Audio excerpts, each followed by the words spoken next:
Yes, DF gentlemen! Exclamation point.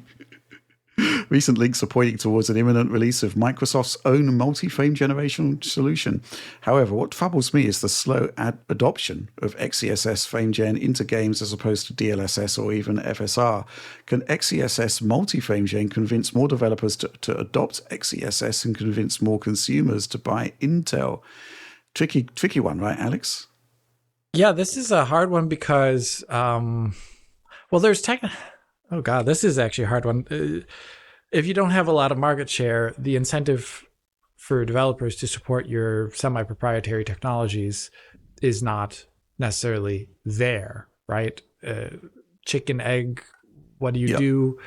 And in this case, there would have been two scenarios that could have maybe changed this. Does anyone remember what DirectSR was? Has anyone seen that used? I don't think so. I might be wrong. I don't think you don't that really it was know, do you? No, I don't know, but I don't think so at all. And I think if that came about at a much earlier stage, so just so people don't know in the audience, and I'm just referencing stuff that doesn't make any sense, DirectSR was this idea that a developer would give either to DirectX or some other adjacent part of DirectX API, give them these inputs to a game pre-upscaling, like at a lower internal resolution with motion vector image, previous frames, etc. And then that would, routing through this standardized interface, the various drivers, AMD, Intel, NVIDIA would then apply the upscaling based upon whatever version they want, user configurable potentially, and then spit out an image. And this would go around the fact that you would need to maybe set this in a menu, and it would go around the fact that developers are maybe having to do different things for each of these upscaling pieces of technology.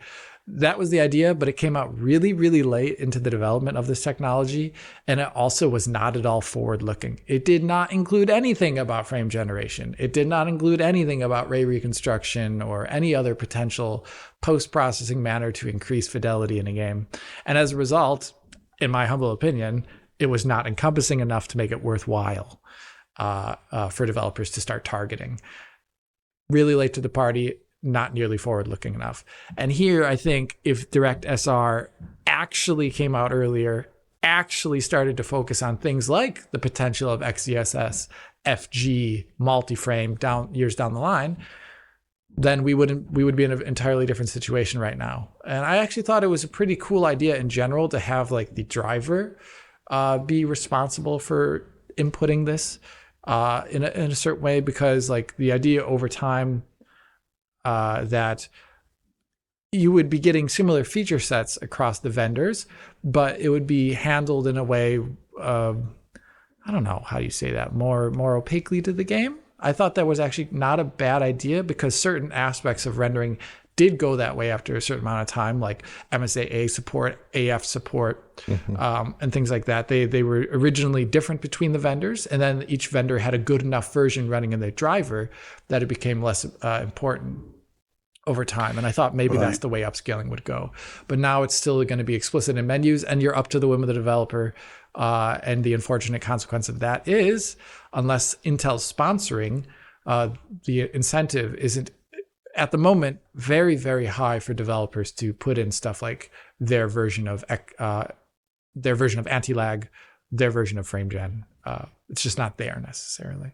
Yeah, it's super tricky because obviously you'd want to have those cool technologies out there, but there is a sort of chicken and egg scenario where there's not actually a huge installed base of Intel GPUs, so it's not really being used, and that's not great. DirectSR, there are no games using it apparently, according to two AIs I've consulted in the meantime. It's kind of true. Okay. Microsoft launched the DirectSR API preview in May 2024, which kind of sums it all up. It's just way too late at this point. We've kind of moved away, Alex, from the days where Microsoft would take point on great new features that would end up in GPUs. And, basically NVIDIA are doing everything first. And AMD are shifting to a similar thing based on some of the stuff we've seen from them recently. It's not great from that particular perspective at all.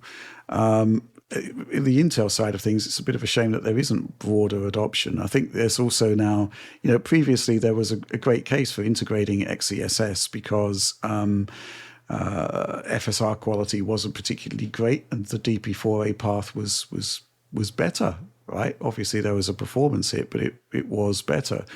But now we've got FSR4 coming along, which looks as though it's going to deploy on older architectures, and based on the leaked preview, is actually looking better than XeSS.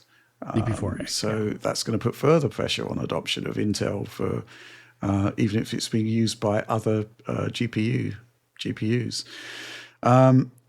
But going back to Gorguts' question, can XeSS multi-frame gen convince more developers to adopt XeSS and convince more consumers to buy Intel? I think not really, unless it's like astonishingly good. I don't think the concept of multi-frame gen coming from Intel is in any way rumor or speculation, because Alex Tapp from Intel basically told us that was going to happen like 2 years ago. Yeah. Really, it's we talked about it even since then. Yeah, we were talking about frame generation. He basically said, "Yeah, but what about if you had more than one generated frame?" It's like, okay. It's like, oh yeah. Thanks.